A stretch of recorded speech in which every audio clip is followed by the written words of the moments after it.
back to Wild and Free Art. Today I am going to show you how I turned one piece of Masterboard into 28 different things, like magic. I hope that you will find some inspiration in today's video and learn something new. Let's get started. The first thing I decided to make with my Masterboard was some sorts of specimen slides. But not slides in that sense, but pockets actually. Um, so what I did was I just measured about the size that I wanted the pockets to be. In my case, I did about 1 centimeter, half an inch from each side.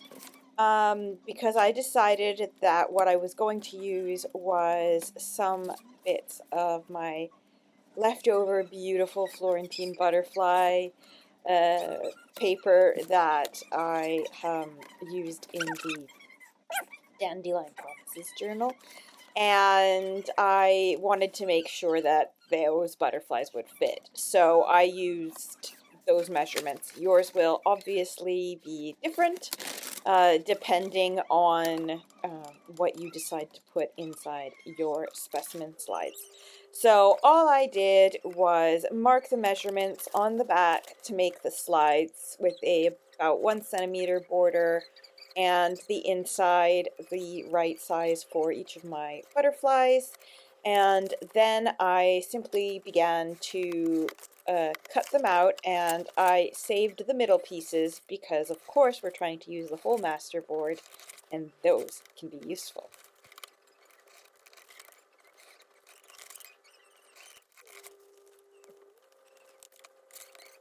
After cutting out all the middles, it was time to decide which of my elements went into each frame. I also used a sticker on one of the frames just to show that you don't obviously need to have fancy Florentine paper to make them. You can use stickers, you can use whatever fussy cuts that you want. I just went on a butterfly binge, you'll see, in this period. So once I decided which one was for which side, I rounded the edges and inked the sides, and then it was time to put things together. So I got a piece of acetate, which is basically, in my case, packaging. I never buy acetate sheets. I kind of just collect them because there's plenty of plastic out there in the world. And I cut that to size, more or less. And in the case of the sticker, I just popped the sticker on top before gluing and burnished it really well.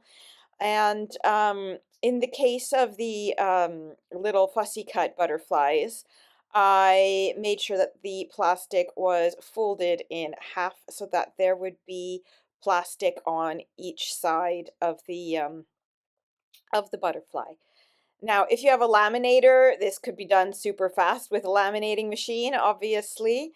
And I used my E6000 equivalent, so a silicone-based glue, to glue my plastic onto the back of the card because I ran out of double-sided tape. PVA glue, just, it won't do it. It won't cut it. It won't keep the plastic glued on. So you need to use some sort of silicone-based glue. After I had put the plastic on and everything was good, I just went around the back with some washi tape because these are going to be pockets and I didn't want whatever it was that I then put into the pockets to catch on the acetate behind. So this is a way to kind of help stop it from peeling in the end.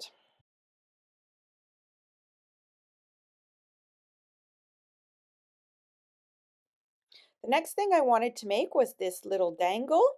So I decided to use my 2-inch punch to punch out two circles. One was going to be the top piece and one is going to be the bottom piece. And I chose my image to go into the middle. Now, when I did my first one, I originally tried to then use my 1 inch punch to get to the middle of the circle, but it didn't work. So I had to cut it out by hand. So the inner circle needed to be cut out by hand. So I just basically chose a piece of washi tape roll and used that as my template after I found the middle of the circle. I then drew um, the washi circle and carefully cut it out with my crafting knife.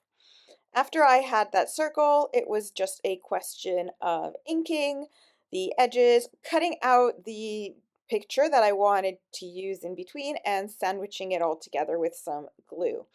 I then finished it off by adding a small eyelet because now I have the crocodile. Everything is so easy and I am putting them everywhere. You will see. And then it's ready to go as a dangle.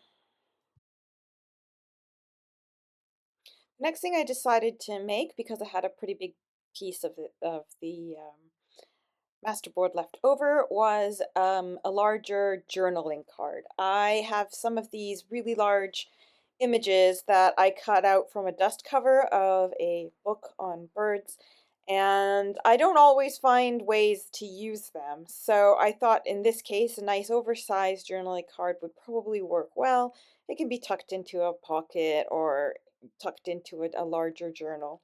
So basically here I just followed what you normally would do for a journaling card. I took the image that I wanted to use. I measured the right size for the bird in this case and the card itself. I cut it to size, rounded the corners, added a little bit of gesso to blend the background in a little bit better. And then I decorated it using the bird, some mesh from fruits and vegetables that you get at the supermarket, a sentiment that I found in a magazine, and then of course inking as always, and that was the journaling card complete.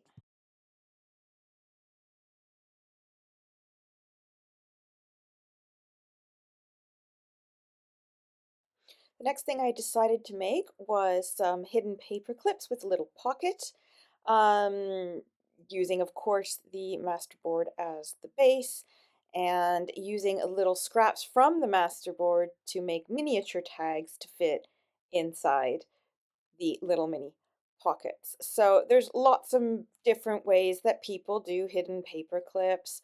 In my case, I just chose a paper clip, one of those plastic covered ones that I'm never really a fan of.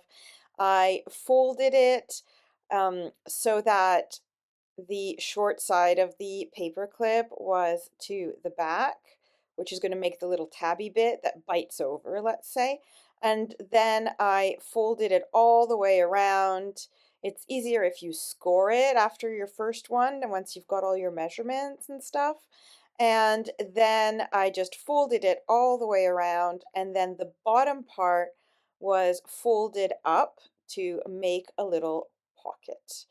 And then I simply glued around the paper clip together and glued the pocket closed. And in some of them, I added a little eyelet to create a little dangle and to also secure the pocket a bit more. In one of them, I didn't actually even make the pocket because it was a bit too short. But you can just go to town decorating these and making them any way that you like. So I made a few of these hidden paper clips as well.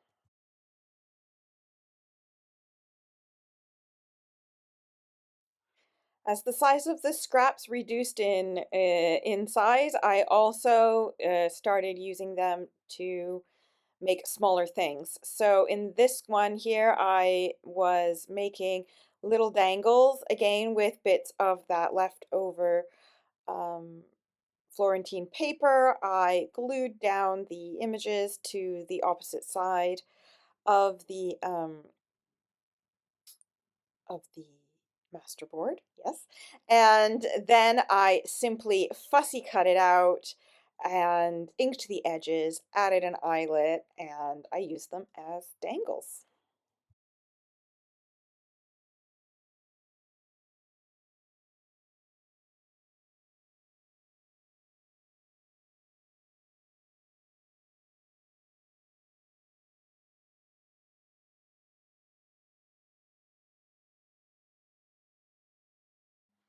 And with the tiniest remnants of the masterboard left, as well as the inside of the cards, of the specimen cards, I made a series of small tags, miniature journaling cards. I used my small hole punch to make some tiny medallion type decoration bits. I made miniature tags, um, and possibly that's it. I'm not quite sure. I made a lot of little things to go until I hit pretty much 28 separate things.